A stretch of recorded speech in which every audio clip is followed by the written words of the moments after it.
The inflation rate is skyrocketing throughout the world. We already know that. We are also assuming that this ongoing Russo-Ukrainian war is causing this inflation mostly. But is this war alone responsible for this hike? Or is China playing some dirty game? As we all know, China is running a marathon to make the Chinese yuan a global currency by crashing the dollar. So is this race to run the yuan as a global currency crushing this inflation? Would China be able to crush a currency that has been dominating the world for decades? What master plan are they gonna use to establish the yuan as the global currency? Or this war is the sole contributor to this inflation? But how the war is causing this inflation in almost every nation of this world? Today's civilized world literally support wars no more.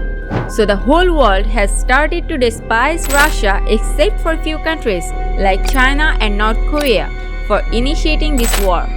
Due to this cruel act, the strongest countries like the UK, USA, and many European countries started imposing sanctions on Russia with a view to forcing Russia into withdrawing from this war.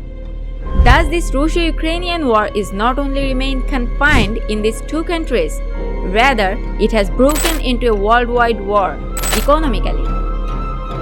While the USA and UK were imposing sanctions thinking they would be able to stop Russia, are suffering economically along with the countries who are partially or majorly dependent on these countries.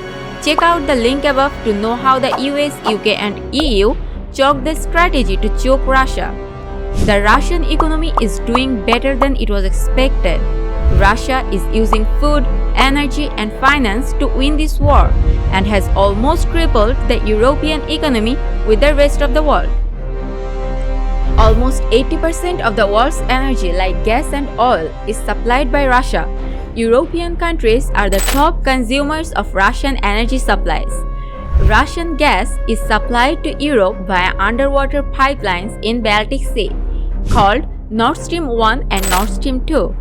Nord Stream 1 used to supply 170 cubic meters of gas per day, and Nord Stream 2 has an annual capacity of supplying 27.5 billion cubic meters of gas. As the USA and UK have frozen Russian forex, banned Russia from the SWIFT networking system, and forced other nations to stop trading with Russia, Russia has downed their gas supplies to 80% to Europe, which is already making Europe back down. Almost all countries of this world use the petrodollar while importing or exporting.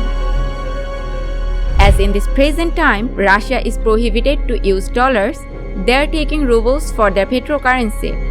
As most of the countries except for the Gulf countries are importing gas and oil from Russia and are using the Russian ruble as payment currency, Russian currency is in demand these days, which is making the exchange rate of the ruble very high.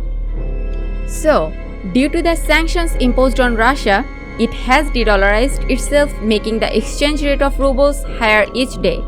Though the exchange rate hasn't surpassed the dollar or euro yet, but who can see the future? Where the Russia, UK and EU were on go to cripple Russia seems like have crippled themselves. Annual inflation rate in Europe has risen to the top with a blink. Inflation rate of energy has made a record of 41.9% this year in Europe. The inflation rate of food is up to 10.4%, and around 30 to 40 countries are facing a slowdown in their GDP growth. Russia and Ukraine accounts for almost 30% of the world's wheat supply and almost 20% of the corn supply and fill more than 80% of the world's demand for sunflower oil. So, when the supply of these things got cut off, demand for these products got higher and prices of food products started to rise. The same goes for energy supplies. Russia supplies almost half of the European and Asian gas demand.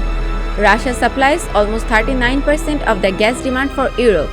In 2021, Russia supplied about 33 billion cubic meters of gas to Asia.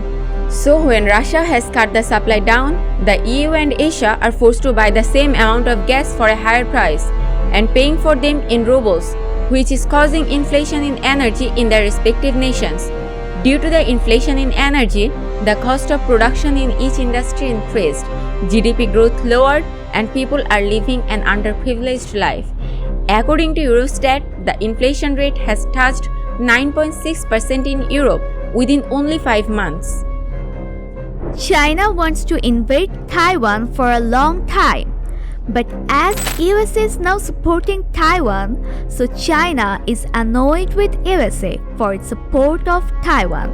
Because of this, they are planning to remove dollar dominance from the world and establish yuan as the global currency of the world. There is a chance that China could be successful in this plan, and there are many reasons behind this. First of all, China is the world's largest manufacturer with almost 20% of the entire world's manufacturing happening in China. Many rich countries are dependent on it for rare earth minerals, which are another key component of electric vehicles. They are used to make chips and batteries. Also for biotechnology, software, food and fuel. Many countries depend on them. The second reason could be it's still with Russia. Yes, China and Russia are planning together to ditch the dollar for gas trade. Already Putin has Gazprom deals with China. It's clear that they want to de-dollarize their economies, and the first step for it is trade. Right now, all imports and exports are in dollars. But these two countries are trying to change that. They want to trade in their own currencies, the yuan and the ruble. In 2019, China signed a 30-year gas deal with Russia. And until now, this trade was conducted in dollars. But now, Gazprom will receive payments in local currencies, 50% in yuan and 50% in rubles. That's where the de-dollarization happens. This can reduce America's influence on the global economy. In June, yuan-ruble trade rose to a 6-month high, and sports trading was worth around $48 billion. But it doesn't seem to be enough to replace the dollar, cause 60% of all reserves are held by the central bank, and 70% of all trade is done in dollars. It might take a long time to change that, and obviously, China and Russia alone cannot do this. That is why they are looking to include the more developing countries like Argentina, Egypt, Saudi Arabia. Together, they could challenge the dollar dominance. Now, Saudi Arabia is considering selling oil in yuan. If they do so, a lot of countries will rush to buy yuan. This would make the Chinese economy more powerful.